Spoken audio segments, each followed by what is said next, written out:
ইংল্যান্ডে আরও এক ফাস্ট বোলার 2024-এ ইন্ডিয়ান প্রিমিয়ার লিগের মরশুম থেকে নিজের নাম প্রত্যাহার করে নিলেন।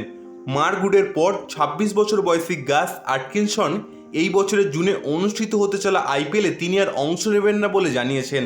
এই মরশুমে 1 কোটি টাকায় অ্যাটকিনসনকে কিনেছিল কলকাতা নাইট রাইডার্স, কিন্তু তিনি টি-20 বিশ্বকাপের ঠিক আগেই অনুষ্ঠিত হতে চলা এই টুর্নামেন্টে অংশ নেবেন না বলে জানিয়েছেন।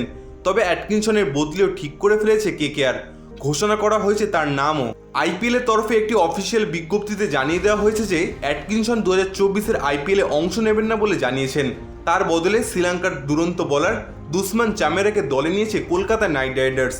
বিজ্ঞপ্তিতে লেখা, Kolkata knight riders Tata Indian premier league 2024-এর আসন্ন সংস্করণের জন্য ইংল্যান্ডের পেসার গাস অ্যাটকিনসনের বদলি হিসাবে দুসমান চামেরাকে দলে নিয়েছে কেকেআর। সেই বিজ্ঞপ্তিতে আরও যোগ করা হয়েছে দুসমান চামেরাকে ভারতীয় মুদ্রায় 50 লাখে বেস্ট প্রাইসে দলে নিয়েছে কেকেআর। শ্রীলঙ্কার এই ফাস্ট বোলার তার গতির জন্য খুবই পরিচিত এবং তার সুইং এবং সিম মুভমেন্ট ব্যাটসম্যানদের বেশ চাপে ফেলে দেয়।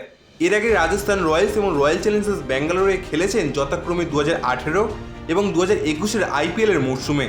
তিনি 2022-এর মরশুমে লখনৌ সুপার জায়ান্টসের হয়ে প্রতিনিধিত্ব করেছিলেন এবং লখনৌয়ের হয়ে তিনি 12টি ম্যাচে 9টি উইকেট তুলে নিয়েছিলেন। আসন্ন আইপিএলে দুসমান চামেরার মতো প্লেয়ারের কলকাতা নাইট রাইডার্সে যোগ দেওয়ায় নিঃসন্দেহে শক্তি যোগাবে কেকেআরের। এখনকার মতো খেলার খবর এই পর্যন্তই। আপনারা দেখতে থাকুন ইন্ডিয়ান প্রেসম্যান।